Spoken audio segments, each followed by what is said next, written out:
Oke, Assalamualaikum warahmatullahi wabarakatuh. Waalaikumsalam warahmatullahi wabarakatuh. Siang, kawan-kawan guru pembelajar. Ya, di sini saya, Diana Vanita, akan melakukan pengimbasan terkait BIMTEK AKM yang dilaksanakan oleh Kemendikbud. Oke, di sini saya akan share PowerPoint. Bentar.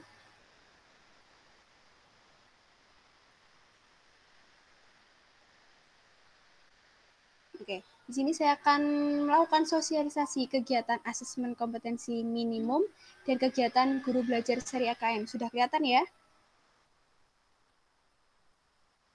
Oke.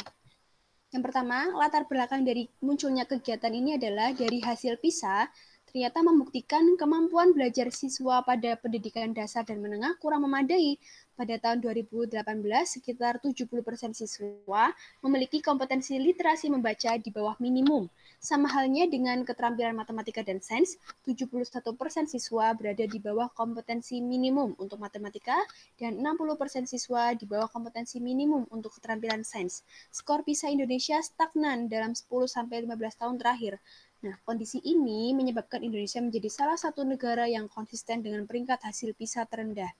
Nah, sebelum kita masuk ke asesmen nasional, kita harus tahu dulu apa sih manfaat dari asesmen nasional ini. Manfaatnya adalah yang pertama untuk melihat potret kualitas pembelajaran di sekolah kita.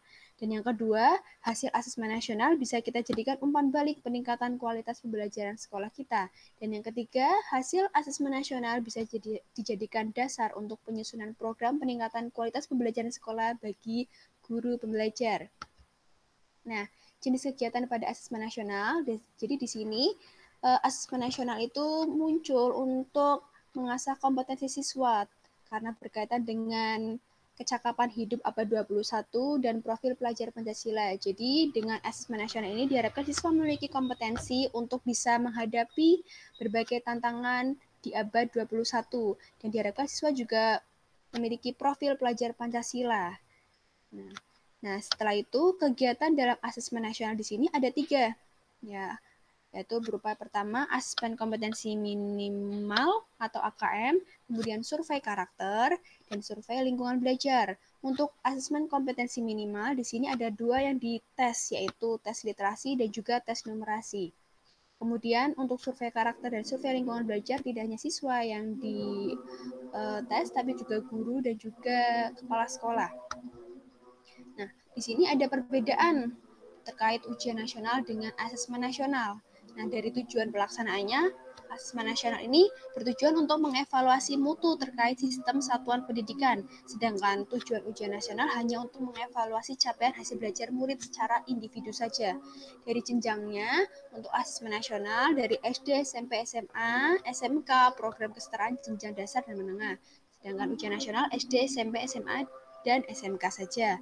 Untuk level siswanya, asesmen nasional itu dilaksanakan di kelas 5 untuk SD, kelas 8 untuk SMP, dan kelas 11 untuk SMA. Sedangkan ujian nasional itu dilaksanakan oleh tingkat akhir pada tiap jenjang.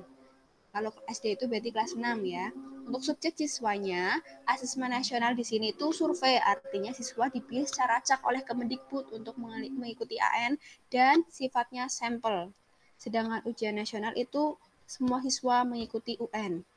Nah, untuk metode model soalnya, asesmen nasional di sini itu bentuknya bisa pilihan ganda kompleks, menjodohkan, isian singkat, dan uraian. Sedangkan ujian nasional di sini model soalnya itu ada pilihan ganda dan isian singkat saja.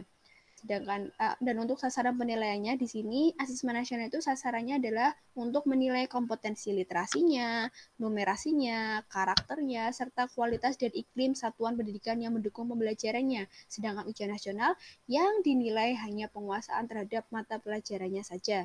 Untuk metode penilaiannya, asesmen nasional di sini menggunakan Computer Multi-Stage Adaptive Testing atau MSAT, ya. Sedangkan ujian nasional Computer Based Test dan Paper Based Test. Nah, teknis pelaksanaannya nih untuk lebih dalamnya dari peserta AKM-nya di sini untuk seluruh satuan pendidikan dan tidak semua murid ya, hanya sampel yang dipilih secara acak oleh Kemendikbud. Jadi kita tidak bisa memilih siswanya sendiri. Kemudian yang kedua, dilaksanakan berbasis komputer yang bersifat adaptif. Artinya pertanyaan-pertanyaan disajikan itu bergantung dari kemampuan siswa. Jadi akan berbeda-beda antara siswa satu dengan siswa lainnya. Dan untuk jadwal pelaksanaannya, untuk jenjang SD, hari pertama itu ada tes literasi selama 75 menit, dilanjut dengan survei karakter selama 20 menit. Sedangkan hari kedua ada tes numerasi selama 75 menit dan survei lingkungan belajar selama 20 menit. Untuk jenjang SMP dan SMA berbeda di durasinya saja ya. Kalau tes literasi dan numerasi 90 menit dan survei karakter lingkungan belajar itu 30 menit. Untuk bentuk soal AKM-nya di sini sangat bervariasi ya untuk mengukur kompetensi siswa, yaitu ada pilihan ganda kompleks artinya jawaban lebih dari satu ya, kemudian menjodohkan, isian singkat dan juga urean.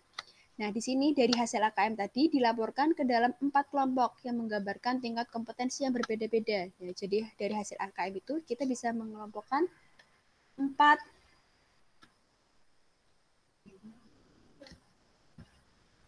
siswa.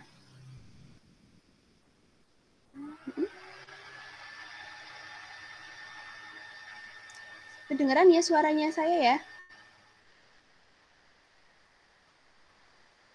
Iya, kedengeran kok. Kedengeran. Dilanjut ya. Nah, untuk kelompoknya di sini dibagi menjadi 4, yaitu yang pertama untuk yang paling rendah, yaitu kelompok perlu intervensi khusus. Yang kedua, kelompok yang lebih ke atas yaitu kelompok dasar. Di atasnya lagi ada kelompok cakap, dan yang paling atas yaitu kelompok mahir. Nah, di sini saya tampilkan beberapa detail tingkat kompetensi untuk literasi dan juga numerasinya. Ya, bisa dilihat, akan saya jelaskan sedikit untuk kelompok perlu intervensi khusus pada literasi, artinya siswa belum mampu menemukan dan mengambil informasi eksplisit yang ada dalam teks ataupun membuat interpretasi sederhana.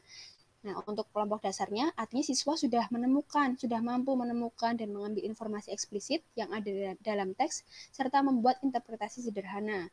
Untuk kelompok cakap, di sini siswa sudah mampu membuat interpretasi dari informasi implisit yang ada dalam teks, serta mampu membuat simpulan dari hasil integrasi beberapa informasi dalam satu teks. Dan untuk kelompok literasi mahir, berarti siswa sudah mampu mengintegrasikan beberapa informasi lintas teks, mengevaluasi isinya, kualitasnya, cara penulisan suatu teks, dan bersifat reflektif terhadap isi teks. Nah, untuk kelompok numerasinya sama, dibagi menjadi 4 ya. Dan di sini ada beberapa penjelasannya. Untuk yang perlu intervensi khusus, artinya siswa hanya memiliki pengetahuan matematika yang dasar saja. Di sini harus dibimbing secara khusus. Kemudian kelompok dasar, siswa berarti sudah memiliki keterampilan dasar matematikanya saja dan sudah bisa menyelesaikan masalah matematika sederhana yang sifatnya rutin. Kemudian untuk kelompok cakap, itu di sini siswa sudah mampu mengaplikasikan pengetahuan matematika yang dimilikinya dalam konteks yang lebih beragam. Dan untuk kelompok yang paling atas yaitu kelompok mahir, artinya siswa sudah mampu bernalar untuk menyelesaikan masalah kompleks serta non-rutin berdasarkan konsep matematika yang dimilikinya.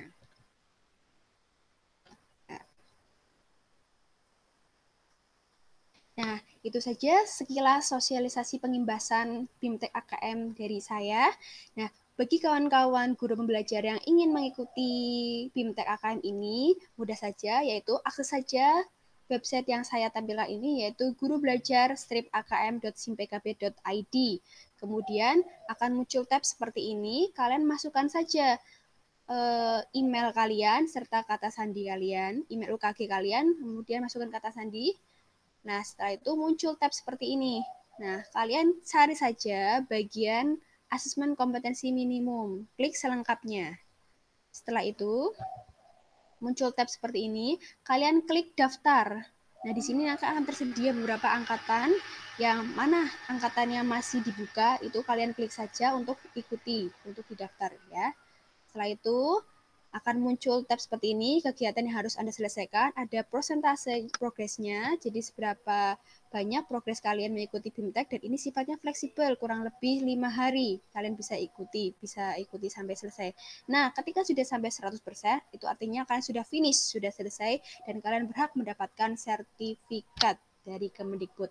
Ya, itu saja beberapa informasi dari saya. Semoga kawan-kawan juga bisa mengikuti BIMTEK AKM ini dan bisa mendapatkan manfaat dari pengimbasan saya. Oke, terima kasih kawan-kawan guru pembelajar sudah menyimak pengimbasan dari saya.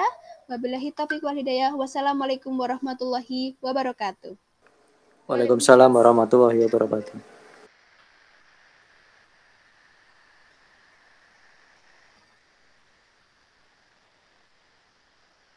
Ya, dadah. Terima kasih.